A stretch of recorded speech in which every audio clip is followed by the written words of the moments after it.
project's important because honestly, we want to be the first net zero CSU, and even better than that, we like to lead the system. And so we can't do that by running the same way we've always done things. And so helping to push this technology, all the technology really, that can reduce our greenhouse gas, make us closer to net zero on our scope 1 and 2, is critical. We can't continue to operate the buildings the way that we did 20 years ago. The power costs too much, and the failure rate, for what if we don't do anything, is just too high. Hey friends, if you like the Nexus podcast, the best way to continue the learning is to join our community. There are 3 ways to do that. First, you can join the Nexus Pro membership. It's our global community of smart building professionals. We have monthly events, paywall deep dive content, and a private chat room, and it's just $35 a month. Second, you can upgrade from the Pro membership to our courses offering. It's headlined by our flagship course, The Smart Building Strategist, and we're building a catalog of courses taught by world-leading experts on each topic under the Smart Buildings umbrella. Third, and finally, our marketplace is how we connect leading vendors with buyers looking for their solutions. The links are below in the show notes, and now let's go on to the podcast. Welcome to the Nexus podcast. My name is Brad Bonavita. I am not James Dice. I am the head of product at Nexus Labs. I'm stepping in for James on this one. If you're listening, surprise, welcome. You're stuck with me. Buckle up. I'm going to do my best to keep this thing on the rails, but there's no promises here. But what isn't changing is the format. So this is the latest podcast in our case study series where we dive into real life, large scale deployments of smart building technologies. We always emphasize real life because we're not here to create some sort of a marketing fluff story. We're here to share real lessons learned from others who can, tell you about their smart buildings programs, and you can implement that stuff into your smart building programs. And today we have a story coming out of California State University, Dominguez Hills. CSU DH is driven by a core commitment to continually reduce campus energy through modern technology. And one way that they're doing that is with their partnership with Facil.AI to improve their chiller performance via Facil.AI's autonomous optimization solutions. And after a 2-week ramp-up period for Facil.AI, CSU DH started consistently seeing improved chiller energy efficiency. Also, while improving zone temperature comfort in the spaces and equipment served by the chillers. So we're here to tell that story today. So let's start with some context setting. First, let's have Kenny introduce yourself. Kenny, welcome to the podcast. Hey, thanks, Brad. My name is Kenny Seeton. I am the Director of Central Plant Operations and Strategic Energy Projects, longest title ever. I've been here since 2011, and my job is everything that has to do with the central plant and energy efficiency. So since 2011, you've seen quite some stuff happen, I'm sure, at this campus and at this central plant. Anything you want to say about what's changed over that span? I mean, in 2011, we didn't have enough power for the central plant, so we were running direct gas-fired absorption chillers to make chilled water, burning gas to make cold water. We had a giant boiler that, with the new energy-efficient burner on it, you couldn't run it less than 165 degrees or the condensate would just flood out the front of it. Since that time, we have 3 electric YMC squared York 1,000-ton chillers that are magnetic bearing. We have the largest heat pump project on the West Coast. We don't burn gas 95% of the time. And I won't spoil how good our kW efficiency is on the chiller just yet. All right, we'll get there. Cool. All right, so let's do, this is kind of a rapid fire set of questions just to set context for the audience. So I know we're talking about the central plant. How does that equate to the amount of buildings that this affects, this project? So there's about 1.5 million square feet that the central plant supplies, about 13 main buildings. Okay. And how does that, is there multiple central plants throughout the campus, or how does that compare to the rest of the campus size? No, we have one central plant that all the buildings are connected to, with the exception of some trailer buildings. We're lucky that we have a tunnel system that feeds most of those buildings, so we can walk down through the tunnels and keep an eye on our equipment. Kenny, can you talk about the vendor team that's been associated with this project, internally, externally? Who was involved in this chiller plant optimization? I mean, really, it was just Keith and I. I did involve my team just because to do something correctly, the whole team needs to be involved, right? They all need to have the same vision so that, they could point things out. But as far as implementation, it was Keith sitting in a chair and me telling him what points to talk to. That was it. Cool. Okay. And when did you guys start this project? We probably started it in 2022 as Yeah. far as talking about it. Yeah. We actually did the implementation in December of 23. And I wanted to interject as far as this partnership. It really has been a deep collaboration with Kenny. Like, we consider this our R&D laboratory customer. So yeah, it was definitely a huge collaboration there in real time. So we built our product here. And since we got you now, Keith, why don't you go ahead and give yourself a brief introduction of who you are? Sure. Keith Gipson, founder and CEO of Facil.AI. We're an advanced supervisory control optimization company, AI. You were talking about how you are a JCI campus. Can you talk, Kenny, a little bit about your tech stack and what it looked like before this and what it looks like now? My tech stack really looks the same, right? So we've always had one tech, 8 hours a month, forever, right? Because we need that to be able to, to get parts and to do all this stuff. And before Keith, we would use that for, I would have this crazy idea. I'm like, hey, can you program this? What's it going to take? Now I have the same thing, but, basically I just use them for keeping the servers and stuff running and upgrading the software and that kind of stuff. And as far as platform wise, but I think another great point, Kenny, is that you were one. First of all, Kenny was one of the first, in keeping with this tradition. He was one of the first SkySpark campuses, so FDD was part of his stack. And then, but we've moved from reactive, 20% trying to find faults and chase faults, which nothing wrong with that. That's just not our business, to a 100% autonomous 24/7 optimization profile. So I think that's pretty important. Got it. So let's talk about that. Let's dive into the deployment a little bit. You guys meet, it sounds like, or you already knew each other, but you start to talk about this. Kenny, you start to get convinced you got nothing to lose here. There's a lot that Keith could potentially help out with. What's like step one? What are the phases of this project and the implementation of Facil on the chillers look like? It's highly automated. I mean, I'd say 100% automated at this point. I mean, of course, we built it here, so there was a lot of iterations, but yeah, right now it's literally a one-touch operation. But going back to how did it start, right? So I think the first step was getting Keith set up so that he was on the same network as the Medicis, right? Yeah. That was step one. We set up a desktop in the conference room that is the same as my facilities control specialist desktop, how it works, right? So that then he can see what all the points were. Multi-home NIC and all that stuff. The next step for Keith was to create that gateway that could just reach in without anything going on, pull those data points out. The next step was deciding what the data points were that were important for us. We chose condensing water temperature as our goal, right? To see, what that would do. It was pull in all those data points, trend all those data points, right? Make sure that everything is reading correctly, and then turn it on and say, hey, look, I want you to look at all these points and tell me what it looks like. And Keith can go into that part more. That's a great segue into, I want to describe our kind of transition and growth as far as AI technology. So version 1, we were using another technology. We were partnered with someone else. Version 2, we came out with our own. This was the end of December 26, 2023. I'll never forget it. Built this technology, and then we started refining. So we first had this concept. It's important to understand the differences of the types of AI. So the first thing we did was I would call predictive AI. So we're trying to, this is like, Chat GPT. Well, that's actually generative AI, but more like TensorFlow and that sort of thing, where you're trying to make a prediction as to how you should run the central plant. We quickly outgrew that because a lot of the predictive AI is based on this digital twin concept, where you're running all these iterations on a fictitious chiller, I'm going to call it. We run our stuff, our AI runs on the real thing.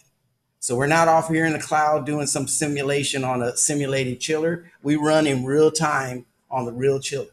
So we had to move to that. And I think that's another reason why we're getting the stellar results that we're having. I mean, I always say, like, how could you simulate a central plant? You might as well try to simulate a tornado. I don't think it's possible to Yeah. capture all the nuances. And I think And that's on that point, I think it's one thing I really wanted to do for the listener is like try to bring to ground the AI that we're talking about here. So we talked about you guys wanted to focus on condenser water first. So you're bringing in points from the JCI system that are all related to the condenser loop, right? The temperature, the flow, all those things, what your cooling towers are doing. Try to dumb it down for me. Like, what is you're bringing in all those points, and what is the Facil system doing? You know, I understand it's not rule based necessarily, but what are all the things that it's doing to test, interpret, make better decisions? What does that actually look like? okay. Sure. I mean, it's at the business end of heat rejection at the cooling tower. Like the idea, what you're trying to do is match the condenser water temperature precisely to the outside air wet bulb temperature, so that you can have an affinity to reject that heat and transfer it to the atmosphere. And for the most part, the old rule of thumb has always been outside air wet bulb plus 5 degrees. And so we're doing way better than that, because we have every 5 minutes our system calculates the optimal condenser water temperature to assist in that heat rejection process. And we're going everywhere from 2 degrees above wet bulb all the way up to like what 20 Ken or something at times. Yeah. I mean, it's just we just literally thrown the lid off of what was considered by conventional wisdom, like everything. One of the old, I'll say wives' tales of this industry is like, you want to keep your water as cold as possible, because that's going to make the most efficient piece of equipment, the chiller, more efficient. We're not trying to optimize the most efficient piece of equipment in the chain. Don't you want to optimize the least efficient equipment, which is the cooling tower, which is why you get so much bang for the buck. So you're optimizing, people are focusing on driving the water too cold. That's effectively how we're saving energy, because we're not driving the water too cold. It's amazing how much energy it takes to cool down that much water 7 degrees. Got it. Let me try to say that back to you to make sure that I understood. So you're saying that too many people are focusing on trying to optimize the chiller by getting the condenser water loop temperature as cold as possible. But you're saying that that condenser water loop uses a lot of energy on its own. And you guys are also taking into account optimizing what energy that cooling tower is using, because it's part of the system as well. Yes. Yeah, and let me step in there. So, and I think this is an inherent. So, ASHRAE standard 90.1, 1999, something 90. Yeah. ASHRAE 90.1 says that 0.45 kW per ton is the best, but it's the chiller. That's all they look at is the chiller. And so I'm telling you that we're averaging 0.45, 0.48 kW per ton for the entire plant. The entire plant is the pumps, it's the cooling tower, it's the condensing water pumps, it's the chiller, right? And so if you only looked at the chiller, look, I could dump bags of ice in this thing to cool down the condensing water so that I could get cooler water so that my chiller could show a higher efficiency. But how much energy does that take, right? And so the AI is able to look at all those points, right? It's looking at total power, kW per ton, all those things. And at a certain point, the energy that it takes to cool the water at the cooling tower has to merge with the energy that it takes. Yeah. That intersection. And so where is that intersection, right? That's where you want to run at that perfect sweet spot. And the AI is able to look at all those points and say, hey, look, you know what? This is where we're going to be to get that point, not go over, not go under.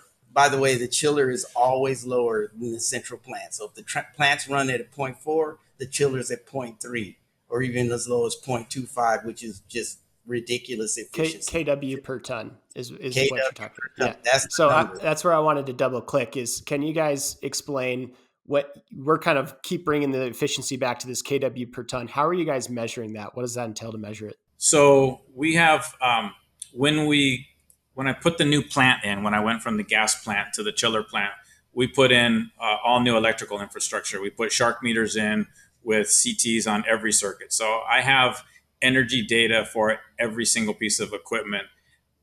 In our Medisys system, we wrote a program that says, hey, look at this one, add all these up, where everything is automated, our flow, our temperature. So, tonnage is delta T, the flow and all that. So all of that stuff is pre-calculated into Medisys. It's also, because we've been early adopters of SkySpark, every one of those data points is brought into SkySpark.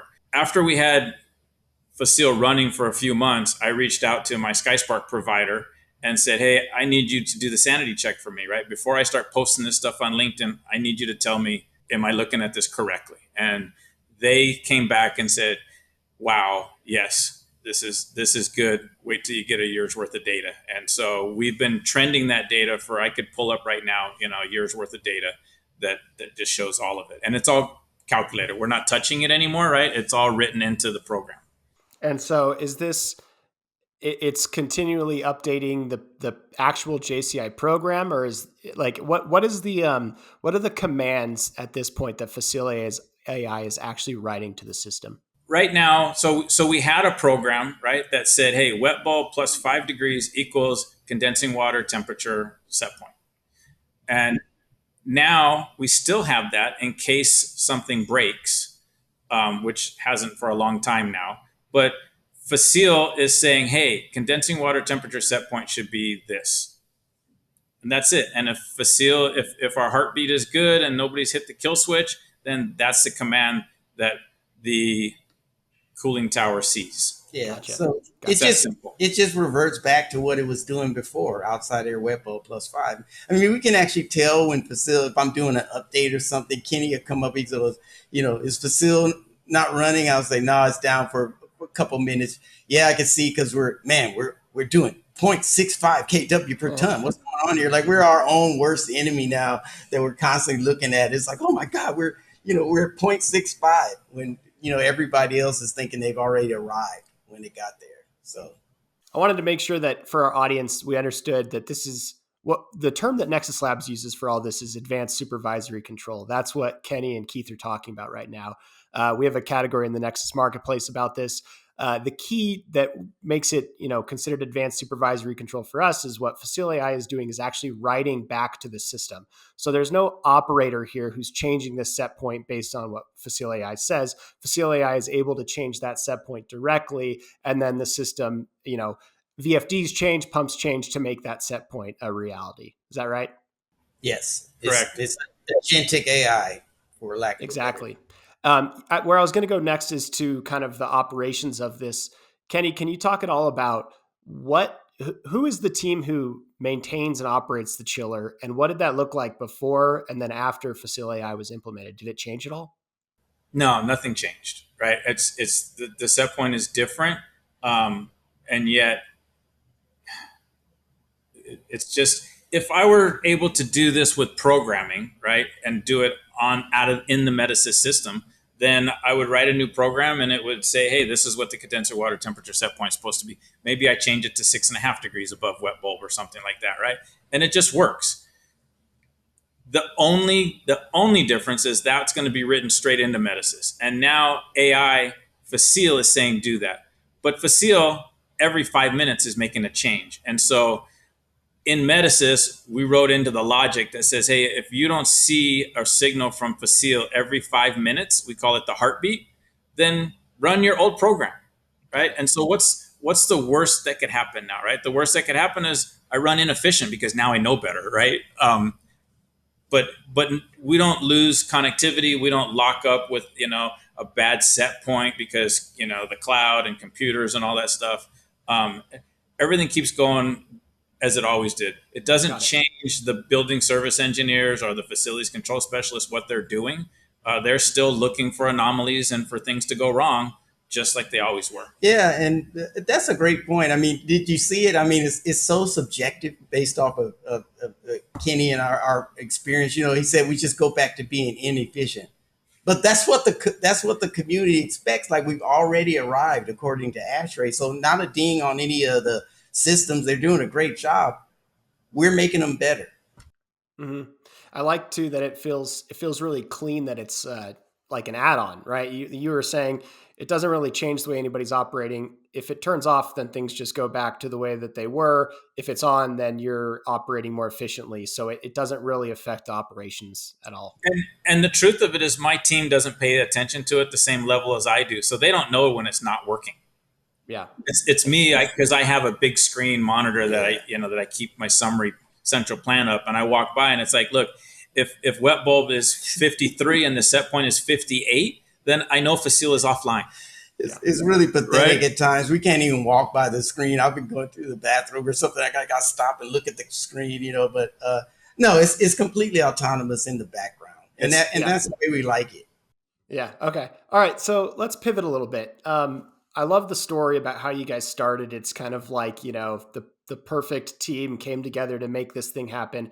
My question, and I'd kind of like to hear both of your guys' answers to this, is there was a lot of R&D and figuring it out that it seems like happened here. So if I own a central plant at the next university or an energy manager and I'm hearing this, I'm like, okay, great. But like Keith probably isn't going to come, sit in my central plant for months to like get this figured out. So like, how do they apply this? Like now what are they going to do if they don't have a Keith sitting in their office? I have a great answer for that. How did they apply it 30 years ago when I was writing the same sequence in the Commodore 64 hanging on the wall? So now I am going to be a little bit like, let's compare the technology level. I know how I'm an expert at chillers. I've commissioned some of the most mission critical central plants in the world. I had a plant at a data center back in the 80s where if they lost any any function of the central plant, it cost $1 million a minute. So I've been there, done that. So when I was a controls tech working for Honeywell or Johnson Controls, nobody asked that question. It was replicated. A central plant is a central plant is a central plant. Now I just have technology that's 1,000 times better. So to me, that's like, it's kind of like a false narrative. And we did our R&D here, but this thing is repeatable.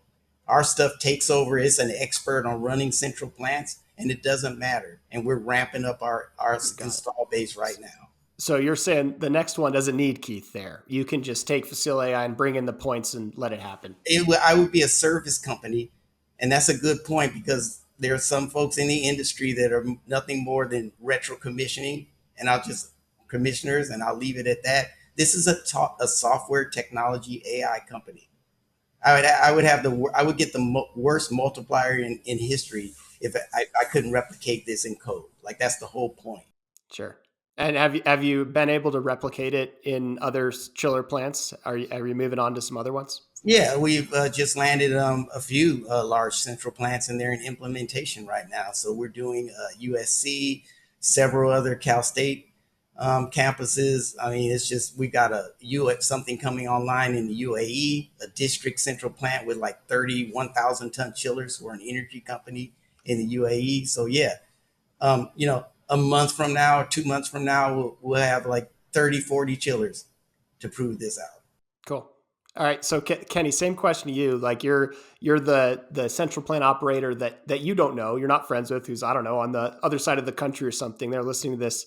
Like, how do they get to where you're at? Can I interject real quick? Yeah. Close that, put a bow on that. So I want to emphasize we're very cautious. I'm a serial entrepreneur. This is my 7th startup company in 35 years. I'm very cautious before I bring a product to market. It's got to be absolutely bulletproof. So I want to emphasize we didn't start selling our solution until January 1st, 2025. Cool. Okay. All right, Kenny, go ahead. What I've been telling my peers and stuff, right, is like it works. Now, as an early adopter, I knew what I was signing up for, right? Monitoring, tweaking, changing. Hey, why don't we do this? Hey, you know what? We need the heartbeat because, the system locked up and locked us at 65 degrees or something. All those changes were made. It's no different than my control software now, right? They want me to install 14.0, right? And it's like, yeah, you should probably stick to 13.6, right? Because you don't want to be the guy that goes to 0. But it's the same thing, right? By the time they come out with 15, they're going to have 7 revisions to 14, right? And so it's going to get better and better. Now, we started off from nothing. We kind of figured this out. We've been running for a year with very consistent results. Again, I can show you the data. That's as far as it needs to go, right? It's not like I'm telling you, hey, this works. I can show you that this works. And I've posted the data on LinkedIn. I've shared it with engineers that, hey, Ken, can you share us your, the CSV file? Yeah, here you go. What do you want from us? well, if you find something that can be even better, let me know, right? And twice now we've gotten results back that said, wow, this is really cool. This is what you're at. And so the story is it's we're doing it now. Every plant is going to be different. We're not naive about that, right? But the basics of it are, right. And so the things that we learned about building the safeguards into the software, right? Like, you tell me what your plant is, what you want, the minimum and the maximum. I told Keith that I never wanted to try and get below 60 or try and hit above 90. We wrote that in. Now, Yep. now the worst case is it locks up at 90. Okay, big deal. What's going to happen? I'm going to run 1.5 kW per ton. 90, you're talking about condenser water temperature there? Yes, condenser water temperature. Sorry, Yeah. right? And so, and depending on what you're AIing, right? Maybe the next step is the air handlers, right? And it's like, okay, well, look, I never wanted to try and hit 45-degree air, right? Yep. 55-degree air, Yeah. and we use the same limits built into the AI that we build into the medicines. Yep. Yeah, that's a good point. Now I can't try and hit a number that's outside of a range that can break things or make people super uncomfortable. So we're quickly moving to other agents. We had perfected our rooftop unit agent, by the way. So we've been running at a retailer that has 1,850 stores and counting for 3 years. Like that's where we were before we jumped over to the chiller. And just to make sure our audience understands what you mean by that, on this project, we're talking about a chiller optimization set points there. You're talking about an HVAC rooftop unit and set points for discharge air temp that you're controlling with Facil.AI? Discharge and speed and staging. So Okay. yeah, we've got 5,000 RTUs under our belt, and this system saves this particular customer $200,000 to $1 million a month. So we're getting the same spectacular results. People said they're just stupid little rooftop RTUs. You'll never save that much. You'll never move. We're saving 30-40% on on so-called stupid RTUs. So this AI, and I'm a big car guy, so I'm a big analogy guy. So this is like when I had a Lexus RCF, which is basically a luxury $70,000 luxury sports car, right? So I was doing some amateur racing and stuff. And I was fortunate enough to have one of the supercharger manufacturers actually R&D using my car, right? It was local Southern California. Nobody, after they built that supercharger and perfected it on my car, and I got it for free because, yeah, they could have blew my car up or whatever, but I got it for free. No one asked the question if you put this thing on 10,000 more Lexus RCFs, if it was going to work or not. It's a car. They all work the same. So, I've got a track record of scaling technology. Got it. That's a good analogy. I like that. Okay, so I know we've talked about the results, but I just want to make it clear for our audience. So let's be succinct. We're talking kW per ton. Can you guys just give me an explanation of what it was before and what it typically is after, whether that's an average or seasonally? A visual average was we were between 0.70 and 1.1 kW per ton is about where we used to run all the time. Now we run between 0.35 and 0.65. We took a year's worth of data before and a year's worth later of 15-minute data, chopped off the top, chopped off the bottom, created the average, and we ended up that we were, I wrote it down, 0.86 kW per ton average in 2022 and 0.45 kW per average in 2024. That's the drop the mic moment right there. And then to bring it back to what you guys were saying earlier, that includes not just this chiller, but the chiller system entirely. So we're talking about the pumps, the VFDs, the cooling tower, the whole thing. That's the cumulative kW per ton. Yeah, because that's what it costs to make cold water. Now, right? Speaking of which, there's another important consideration here. So this is not about robbing Peter to pay Paul, right? This is not about saying we had a partner of ours. They're a national partner, HVAC consulting company, mechanical company. They said every time we tried to get below 0.65, Keith, we lost production in tonnage. Now, as you probably know, and maybe the audience doesn't know it, air conditioning, all HVAC and air conditioning equipment is rated in tonnage of output. So you got a 20-ton you got a 2-ton window banger, you got a 20-ton RTU, you got a 1,000-ton chiller. It's all that's just measured output of how much capacity, how many tons of cooling it can deliver. So not only are we saving up to 50% or 46% or whatever it is steady state, we're also increasing the output of the chiller by up to 35%, right? I mean, that's a fair number, Ken. We used to, we looked at it yesterday, right? So yeah, so we have 1,000-ton chillers that if I don't bring a second chiller online at 90%, this thing will hit 1,300 tons and just stay there all day long. But better than that is when on a different project, we were looking at chiller load as a percentage of chiller tonnage, right? And so if you think about it, it's a 1,000-ton chiller at 50% load, that should be 500 tons. And that's kind of where it used to be. Now I'll do 500 tons at 0.35, 0.3% load. Now, that doesn't mean I'm going to get 1,500 tons out of this thing, right? We're still going to max out at about 1,300 tons. But it does mean that my chiller is running so much more efficient that I have no problem doing 900 tons at 75%. Yeah. And right? that better output, that better performance, it's obviously saving you money on your electricity bill, but it's also saying that you're that much less likely to need to add another chiller or just turn on another chiller at any time. Exactly. You just increase your capacity by 30%, effectively turn a 1,000-ton chiller into, let's call it a 1,300-ton chiller, which is incredible. Cool. Okay, so what's next, Kenny? What you got the central plant, you've got the chiller dialed in now, firing breaking records on the efficiency. So what do you do next? The next is we're going to be looking at chiller discharge water temperature, right? What temperature of water what's the optimum temperature of water to be sending out to all those buildings, right? There's an old school the colder the water, the more efficient it is. Well, that goes back to the chiller, right? Yeah. So because if I run the chill water really cold, then I don't need as much of it. So now my distribution pump gets to slow down. But where's that crossover point at the same time, right? For at the air handler and that kind of stuff, Same right? exercise. And so we're going to do the exercise for that. We're going to look at true optimum start and stop for a chiller, right? If my building runs until 10 o'clock, most people, everything runs until 10 o'clock, and then you just flip the switch and everything turns off. Well, what if Facil looks at it and says, hey, look, all these zones in the building are still at X.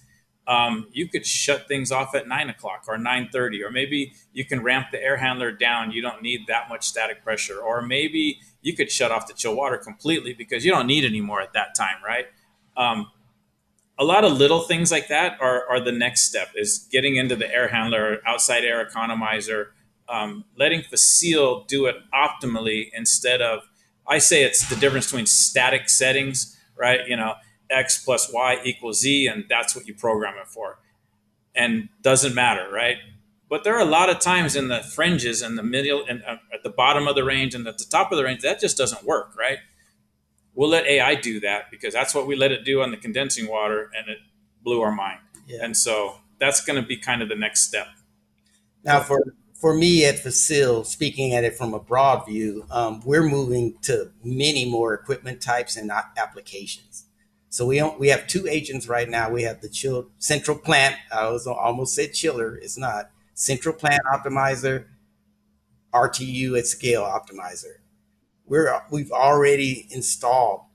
We've got a new customer in Ireland. It's the largest retail store in Ireland. They've got refrigeration. We're moving to the air side, demand control ventilation, peak demand mitigation, boilers. I'm projecting that we're going to have 7 or 8 more agents by Q3. So we're not just a one trick. We're not going to be and are not a one trick pony here. Cool. I think that is the AI agents and what they're doing is like by far the most challenging part for any human to grasp here, including myself. So maybe I'll try one more time to ask it, like, because I don't know if I'm asking the question right, but I'm just, you've got this AI agent and it's getting all this data in, and it knows that its job is to give the ultimate set point for this one variable. what is happening there? Like, what is the AI agent doing? Is it testing what works and what doesn't work? Is it learning from history? Keith, can you explain like what is going on in the background to make such good decisions? Yeah, this is deep reinforcement learning. Like it's straight DRL, and I mean it's just we it fires every 5 minutes, so that's 288 snapshots a day, and it's stored all that. And I think we're up to what 40-50,000 rows of data. I mean, we've been running it for close to 2 years now, so yeah, it never throws a solution away. Remember, Kenny, we were talking. Kenny's like, well, maybe we should throw the bad stuff away, and I was like, well, yeah, that sounds reasonable. And then I was like, wait a minute. I don't think we should throw the bad stuff away. I think we should keep the bad stuff in there because it just gets pushed down to the bottom. So yeah, this thing is just it's a knob twister at scale. Yeah. So it's constantly looking at what's happened in the past at levels that we can't even quite fathom and seeing how that applies to today's conditions or this moment's conditions. And a little bit nuance on that, which is the advanced state of our AI technology. I call it variation injection. So you don't want to ever let the AI think like it's reached, it's done its job and it doesn't get better. We even put in like slight tweaks to even the settings at work so that we're constantly pushing, it's constantly experimenting at all times, trying to drive it that much more closer. And we've seen that happen. Great. Okay. So kind of starting to wrap here, I'd love to talk about challenges and lessons learned. I mean, I think it really benefits this industry when we talk about none of these projects go perfectly. Everybody's learning things as they go. Maybe we'll go one after another. Kenny, can you think of a challenge or lesson learned that if you could go back in time that you would apply or tell to the next person who's looking to do something like this? I mean, I think for us, because it's so new of technology still, for me, the challenge or the lesson learned that we implemented was the guardrails and the heartbeat and the kill switch, right? So we wrote into our side of the software. Facil has it written into its side. We wrote it into ours also, right? So let's be honest, right? People are afraid of this. How do we implement this? We need to make them feel safe. How do you keep AI from running away, right? You're implementing these things. What happens if it thinks this is the right thing? Or let's say your network connection gets lost or you stop pulling back net points. There's some things that can happen, right? And so by creating that heartbeat, that was a huge lesson learned for us. That saved us, because in the early stage when we were first playing around with it, that happened more than once, and so it's like, oh, okay, we need that, right? We put the kill switch in because, I've got a 25-year JCI veteran in there that's like, he's on board with it, but, what if, I'm like, hey, you know what, just put this in. If you don't like it, just shut it off. If I'm not there, if you can't get a hold of Keith, just shut it off, right? Go back to our inefficient programming that we had before, I mean, and that's the thing, right? And so those three things, everybody was comfortable after we got done with that, right? I was always comfortable with it because, like I said, the chiller's got enough safeguards to where, but if you had a different plan with older equipment, maybe that's more important, And so you have to bring your team along on the journey, right? This is really cutting edge new stuff, and you can't just throw it on somebody's system that has been happy with, look, I don't have to touch it and it just runs and nobody complains, and so I think those three things are I think not just Facil, but a bunch of AI people hopefully hear this because, they're all trying to shove this down a central plant operator's, throat. Look, our stuff is so great. Let's do this. What protects me? Yeah. And right. Those were the hurdles, truthfully, right? Was how do I make my team feel protected? Right. And so is there like, on your JCI graphics or whatever your operators are looking at, is there a place that they can see Facil.AI is on or Facil.AI is off? Is there a way that they can tell whether it's on or off? There is not in our front end graphics, but in the programming, but in the programming screen, which anybody can get to if you know what to click on. Or there's a screen, or if the number is higher than 0.65. The number is higher than, yeah. There it is. Keith, I think you should get like a cool Facil.AI neon logo and create a program where when the program, when it's running, your Facil.AI light turns on at the top of the central plant. When it's not running, it turns off. So. We could do that. Cool. So, Keith, anything you want to add there to challenges, lessons learned for the next person to do this? yes. So my biggest thing is really, and I this is kind of how I work. One of the biggest challenges, a lot of times when you're an entrepreneur and you start up a startup company, you're always trying to build the most perfect solution, even as your MVP, right? We hear people talk about that all the time. Get outside, get out of the vacuum, man. Like, stop trying to put this thing down on paper. Find I call affectionately our guinea pig, right? He's our guinea pig. You got to get out in the real world. And I've been doing that. I'm just going to keep on doing what I've been doing, but trying to do it better, because I've learned that this is the best way to bring a compelling product that works and is bulletproof, is get there. I'll give you another story. I actually wrote some AI for I wrote the first predictive policing AI. It was actually predicting crime, solving crime. It was featured on CSI Las Vegas. There's a pretty cool clip of it on our website. But yeah, I didn't know anything about police work. So I got deputized by the Santa Ana Police Department. I'm riding in the back seat of the cars. They're kicking in doors, stay here, Keith. Don't worry, I'm staying here. But I had to immerse myself in it so I could understand what the cops literally were going through and how we could solve their needs. So I'm a real world, in the trenches kind of CEO. And that's what I've learned, is just keep on doing that and reinforcing that. Cool.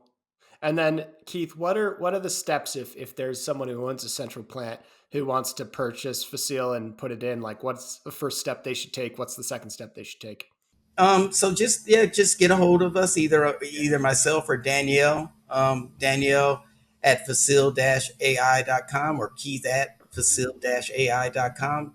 We'll take it from there. And yeah, we prove out all our stuff. You don't pay a penny until you're satisfied that we're bringing value and ROI. So one of the things I want to reiterate, though, that I think a lot of people don't know is that, honestly, yes, until you see proof, 1 month, 2 months, that it's actually working, you don't pay anything. Because on newer systems, if there's no hardware that's involved, Keith just has a gateway that he wrote that talks to that system, and I can't count how many different ALC and JCI and Siemens and Honeywell and whatever, right? He goes in there and connects to it and sees your backnet points and your JCI, Metasys, Honeywell, whatever, and it just starts doing its thing, right? And so there's not a lot of upfront labor and time and stuff, and so that's where I get back to, what do you got to lose? Right.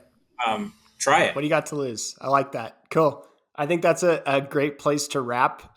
This is a cool story. We're excited about what you guys are doing. Excited to see what continues to come out of this and what CSU DH does efficiency-wise moving forward by putting in AI. So thank you, Keith. Thank you, Kenny.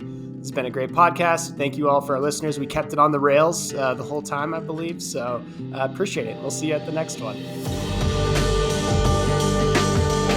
Okay, friends, thank you for listening to this episode. As we continue to grow our global community of changemakers, we need your help. For the next couple of months, we're challenging our listeners to share a link to their favorite Nexus episode on LinkedIn with a short post about why you listen. It would really, really help us out. Make sure to tag us in the post so we can see it. Have a good one.